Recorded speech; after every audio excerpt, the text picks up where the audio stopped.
Hello दोस्तों, नमस्कार। SM किसी चैनल में मैं आप सभी लोगों का दिल से बहुत बहुत स्वागत करता हूं। दोस्तों, इस वीडियो को स्टार्ट करने से पहले अगर किसी ने फर्स्ट टाइम विजिट किया है जरूर चैनल को सब्सक्राइब कर लेना, बेल आइकन को हिट कर लेना। अगर आप चाहो तो फ्री स्टॉक मार्केट क्लास इस चैनल को भी फॉलो कर सकते हो, लिंक ऊपर आई बटन पे या नीचे डिस्क्रिप्शन बॉक्स में मिल जाएगी। चलिए दोस्तों, फिलहाल इस वीडियो को स्टार्ट कर लेते हैं। दोस्तों, अभी हम लोग आ चुके हैं हमारे नॉर्मल स्क्रीन के ऊपर एंड यहाँ पे अगर हम लोग बात करें कल के दिन के हिसाब से, यस गुरुवार का दिन है, थर्सडे का दिन है, आप सभी लोग को पता है। एंड कल के दिन की अगर हम लोग बात करें बहुत सारे स्टॉक्स इंपॉर्टेंट तो रहेंगे न्यूज़ बेस से रिलेटेड अगर मैं बात करूं, पर एक स्टॉक ऐसे रहेगा जो कि सबसे ज़्यादा फोकस में वहाँ पे रहने वाला है, क्योंकि मैक्सिमम लोगों के पोर्टफोलियो में वो स्टॉक्स रहने के चांसेस हम लोगों ने देखे हैं। यहाँ पे हम लोग बात करें एफएल इंडिया की, आप सभी लोगों को पता है 26 तारीख बहुत ही कम समय में यहाँ पे ये अनाउंसमेंट यहाँ पे सामने आई थी। हार्डली 3 से 4 ही दिन हम लोग को देखने को यहाँ पे मिला कि एफएल इंडिया के जो मैनेजमेंट है उन्होंने यहाँ पे इन्फॉर्म कर दिया एक्सचेंज को कि वो 26 तारीख को यहाँ पे स्प्लिट से रिलेटेड फैसला लेने यहाँ पे जा रहे हैं। डेफिनेटली आज 25 तारीख है, मतलब कल के दिन आप लोग अगर यहाँ पे एनएससी के ऑफिशियल वेबसाइट पे कंपनी इन्फॉर्मेशन में भी देखोगे तो स्टॉक स्प्लिट से रिलेटेड यहाँ पे कह सकते हो कि कल के दिन यहाँ पे फैसला हो सकता है। अभी एफएल इंडिया की बात करूँ तो ऑलरेडी ये सारी चीज़ें मैं एक्सप्लेन कर चुका हूँ अच्छी तरीके से कि फेस वैल्यू 10 का है।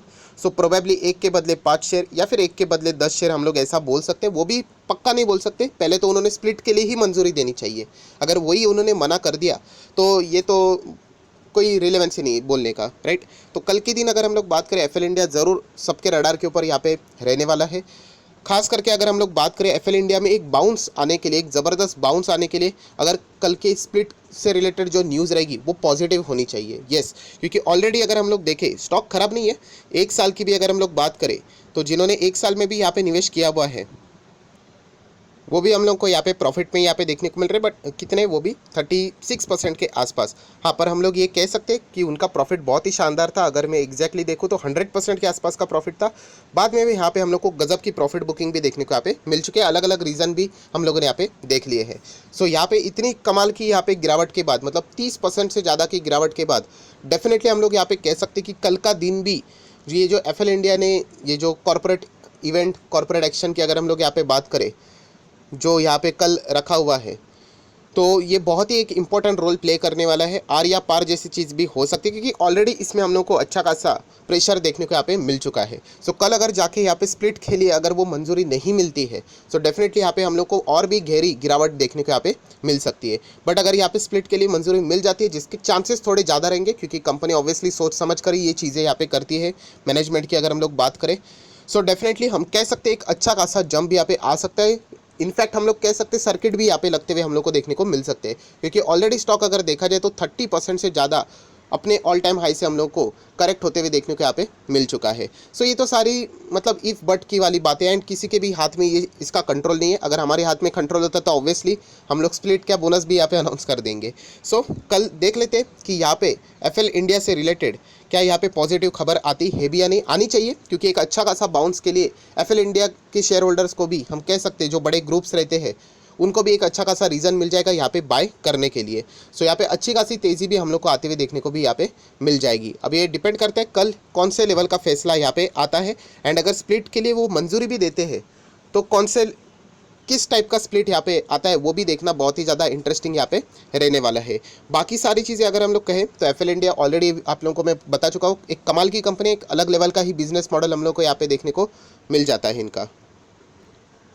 सबसे खास बात अगर हम लोग यहाँ पे बात करें, यस उसी के साथ साथ एक सेकंड, बहुत सारे लोग ये भी पूछते हैं सर यहाँ पे डिलीवरी पोजीशंस हम लोग को देखने को यहाँ पे नहीं मिल जाती, क्योंकि आप सब लोग पता है ये जो अलग अलग स्टेजेस हम लोग को देखने को मिल जाते हैं। एएसएम लिस्ट आप लोगों ने सुना होगा, तो अलग अलग लेवल के स्टेजेस रहते हैं। यहाँ पे क्या किया जाता है, जहाँ पे सबसे ज़्यादा स्पेकुलेशन वाली चीज़ें हो जाती है तो यहाँ पे क्या किया जाता है, एक्सचेंज की ओर से, सेबी की ओर से, वहाँ पे जो ट्रेडिंग भी रहती है इंट्राडे की अगर हम लोग बात करें वो भी बंद करते हुए देखने को यहाँ पे मिल जाती है। ऑटोमेटिकली जो यहाँ पे इन स्टॉक्स की अगर हम लोग बात करें इन्वेस्टमेंट से रिलेटेड, हम लोग कह सकते हैं कि ज़्यादा फोकस में ऐसे स्टॉक को यहाँ पे बाद में देखा जाता है, क्योंकि जो स्पेकुलेशन जो करने वाले होते हैं वो ऑब्वियसली ट्रेडिंग के हिसाब से जो स्टॉक्स रहते हैं उनको वो आइडेंटिफाई वहाँ पे कर लेते हैं। तो उसी के लिए ये हम कह सकते हैं जो एक्सेस वॉलेटिलिटी रहती है उसको कर्व करने के लिए ही ये सारी चीज़ें यहाँ पे होती हुई देखने को मिल जाती है। यहाँ पे एफएल की बात करें तो सबसे खास बात, जैसे मैं कल भी आप लोगों को ये चीज़ यहाँ पे बता चुका हूँ कि एक डेब्ट फ्री कंपनी है एंड साइज़ आप देख सकते हैं। देखिए एफएल के रिस्क को आप लोगों ने इग्नोर नहीं करना है। रिस्क क्या है कि एक मिड कैप कंपनी है, ये 30% गिरना, 35% गिरना, ये मिड कैप कंपनी में एक बहुत ही आम बात होती है। इसके पहले भी मैं ये बहुत बार चीज़ें बोल चुका हूँ और ये बोलना पड़ेगा ही, क्योंकि हम निवेश करने से पहले हमें पता होना चाहिए कि हम लोग कौन से क्वालिटी के स्टॉक में यहाँ पे निवेश कर रहे हो, उसमें रिस्क कितनी है।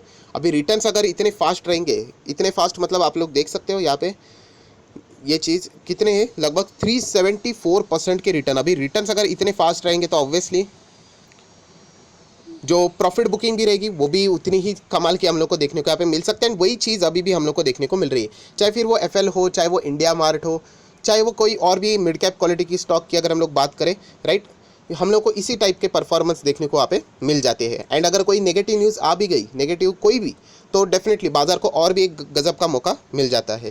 तो आप देख सकते हैं कंपनी के रिजर्व्स सिर्फ 150 करोड़ के आसपास है। जैसे ऑलरेडी मैं आपको ये सारी चीज़ें रिपीट कर चुका हूँ कि कंपनी के ऊपर कोई कर्जा नहीं है, राइट। शॉर्ट टर्म की बात करें, लॉन्ग टर्म की बात करें, राइट, तो कंपनी फंडामेंटल वाइज बहुत ही स्ट्रांग है, जो कि आप लोग यहाँ पे देख सकते हो। 9 करोड़, 100 करोड़ एंड 35 करोड़ की कैश भी देखने को यहाँ पे मिल रही है। कंपनी 2018 से ही हम लोग को यहाँ पे परफॉर्मेंस, तो पीएनएल आप लोग देख सकते हो, ये देखिए 2018 से ही मैं आप लोगों को यहाँ पे बताना चाहूँगा। तो ऑपरेटिंग प्रॉफिट भी आप देख सकते हो। ऑपरेटिंग प्रॉफिट मतलब कंपनी का मेन प्रॉफिट, कितना बिजनेस किया, सेल करने के बाद इतना इनकम आया, इनकम के साथ खर्चे भी कुछ होते तो उसको हटा दिया, तो बचा हुआ प्रॉफिट को हम लोग ऑपरेटिंग प्रॉफिट बोलेंगे। मेन प्रॉफिट, ऑपरेटिंग मतलब क्या, बिजनेस का प्रॉफिट। सो 46 करोड़ था, फिर 70 हो गया, 2019 में 20 में 88 हो गया, 21 में 130 हो गया। सो इसीलिए वो स्टॉक अगर आप देखते हो तो 350% तक भागा है। तो वो गिरावट तो होगी ही होगी, कहीं ना कहीं तो रीज़न मिल गया। रीज़न क्या मिला था कि यहाँ पे जो ऑनलाइन जो इनके जो कस्टमर के पास वो जाते थे, राइट, वो रीच उनकी थोड़ी सी कम हो सकती है या फिर पेनफुल हो सकती है, क्योंकि प्राइवेट पॉलिसी अभी बहुत ही ज़्यादा स्ट्रिक्ट करने की यहाँ पे बातें चल रही है, तो इसके कारण इनको ये तकलीफ होगी। तो वो एक रीज़न मिल गया, तो वहाँ पे प्रॉफिट बुकिंग देखने को मिल रही है। एज सच स्टॉक कोई ख़राब नहीं है, परफॉर्मेंस वाइज आप देख सकते हो अच्छा ही परफॉर्मेंस चल रहा है। एंड अगर हम लोग नेट प्रॉफिट की बात करें तो 28, 49, 66, 135, आप ईपीएस भी देख सकते हो 11, 20, 25, 52, तो ग्रोइंग मोड में ही है। सो डेफिनेटली इन पॉइंट्स को हम लोगों ने फोकस में रखना चाहिए। अगर आप एक इन्वेस्टर हो तो ये पॉइंट आपको बताते हैं कि आपके पास जो स्टॉक है वो क्वालिटी वाइज बहुत ही अच्छा स्टॉक है, पर वो मिड कैप है। तो जब भी ऐसे नेगेटिव खबरें आएंगी छोटी मोटी, तो आपको रिएक्शन देखने को वहाँ पे मिल जाएगा। प्लस एएसएम लिस्ट में भी हम लोगों ने इसको डालते हुए जैसे ही देखने को मिला, तो और भी प्रेशर वहाँ पे बढ़ जाता है। सो नेक्स्ट अगर बात करें तो प्रमोटर होल्डिंग भी आप देख सकते हैं 59% है। फॉरेन इन्वेस्टर भी यहाँ पे लगातार 8, 14, 17, 18 लगातार बढ़ते हुए देखने को मिल रहे हैं। डीएस की बात करें तो वो भी 7% है। पब्लिक के पास भी लगभग 14 to 15% है। सो ओवरऑल अगर हम लोग बात करें तो कंपनी बहुत ही शानदार कंपनी है। सिर्फ एक ही हम कह सकते हैं नेगेटिव पॉइंट है कि मिड कैप क्वालिटी का है एंड बिल्कुल नया है। नया है मतलब अगर आप लोग यहाँ पे चार्ट पैटर्न देखोगे 5 साल भी नहीं मिलेगा आपको, 2019 सिर्फ 2 साल का ही चार्ट पैटर्न आप लोग यहाँ पे बोल सकते हो। 2019 के बाद 20 एंड 21, सो उतना ही हम लोगों को परफॉर्मेंस देखने को मिल रहा है। बट इतने कम पीरियड में भी कंपनी ने कितने रिटर्न्स दिए, लगभग 350% से ज़्यादा के रिटर्न।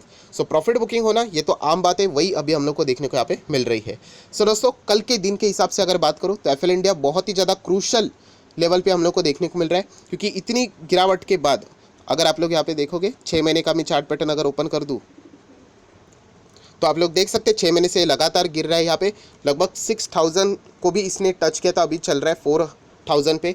सो यहाँ पे ऐसी गिरावट पे अगर यहाँ पे स्प्लिट को मंजूरी मिलती है तो एक अच्छा रीज़न मिल जाएगा बाजार को भी क्या खरीदने के लिए। स्टॉक अच्छा खासा तेज़ी भी दिखा सकता है। एंड अगर नहीं हुआ तो ऑब्वियसली यहाँ पे प्रॉफिट बुकिंग भी हो सकती है, क्योंकि कोई ना कोई ग्रुप हम लोग को यहाँ पे एंटर करते हुए देखने को मिल जाता है। कल के दिन आप लोगों ने देखा होगा अपर सर्किट लगा है, मतलब किसी ने तो यहाँ पे क्या किया, अच्छा खासा माल खरीद के रखा हुआ है इसी चीज़ के लिए। किसी के लिए स्प्लिट मिलेगा या नहीं, जैसे स्प्लिट मिलने से रिलेटेड न्यूज़ आ जाएगी तो यहाँ पे शायद से 1-2 अपर सर्किट भी यहाँ पे लग सकते हैं, ऐसी पॉसिबिलिटी हम लोग यहाँ पे बोल सकते हैं। तो उसका वो फ़ायदा उठाएंगे एंड प्रॉफिट बुकिंग बाद में वो वहाँ पे कर सकते हैं। बट अगर नहीं हुआ सो जिस ग्रुप ने यहाँ पे कल के दिन एंट्री किया था, अपर सर्किट हम लोगों ने देखा था, वो क्या कर सकते हैं, इमीडिएटली एग्जिट भी यहाँ पे कर सकते हैं, राइट। सो कल का दिन एफएल इंडिया एंड उनके शेयर होल्डर के लिए बहुत ही ज़्यादा इंपॉर्टेंट यहाँ पे रहने वाला है। अगर सर कल स्प्लिट नहीं देता है तो हम लोग क्या करिए, तो और भी नीचे जाएगा, कोई बात नहीं, कंपनी का बिजनेस अच्छा है, आपको होल्ड करना पड़ेगा। पर हम लोगों ने अभी अभी निवेश किया है, 20-30% का नुकसान है, कोई बात नहीं, फिर वो झेलना पड़ेगा, क्योंकि मिड कैप क्वालिटी की कंपनी है। थोड़ा बहुत ये चीज़ें मतलब आनी ही चाहिए। मतलब अगर आप ऐसे स्टॉक में निवेश करते हो जहाँ पे आपको रिटर्न्स ज़्यादा चाहिए तो इसकी आदत तो डालनी पड़ेगी। ऐसा बिल्कुल नहीं होगा कि आपको 100-200% का रिटर्न मिले और गिरते वक्त फिर वो 1-2% गिरे। ऐसा होता तो सभी लोग बाज़ार में आके बैठ जाते। सो ये चीज़ें अगर आपको झेलनी है तो ज़रूर हम कह सकते हैं थोड़ा बहुत आप लोगों को हिम्मत भी वहाँ पे दिखाना पड़ेगा। सो कंपनी खराब नहीं, अभी मैंने आप लोगों को इसीलिए तो डेटा दिखाया, बैलेंस शीट दिखाया, तो इसके हिसाब से कंपनी का बिजनेस अच्छा ही कर रहा है। कंपनी के रिसेंटली नंबर भी हम लोगों ने देखे थे, कंपनी के करंट नंबर भी हम लोग को ठीक ठाक ही देखने को यहाँ पे मिले थे। Q1 की मैं बात कर रहा हूँ।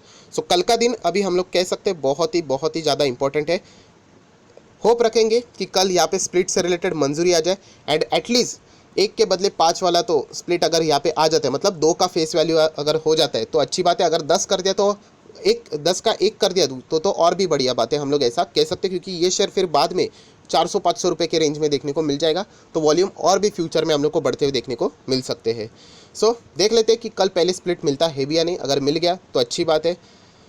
सो आशा करता हूँ आप लोगों को वीडियो पसंद आएगा, तो जरूर लाइक एंड शेयर भी कर देना। So that's it, thank you very much दोस्तों। We will be meeting earning schedule, तब तक के लिए बाय बाय।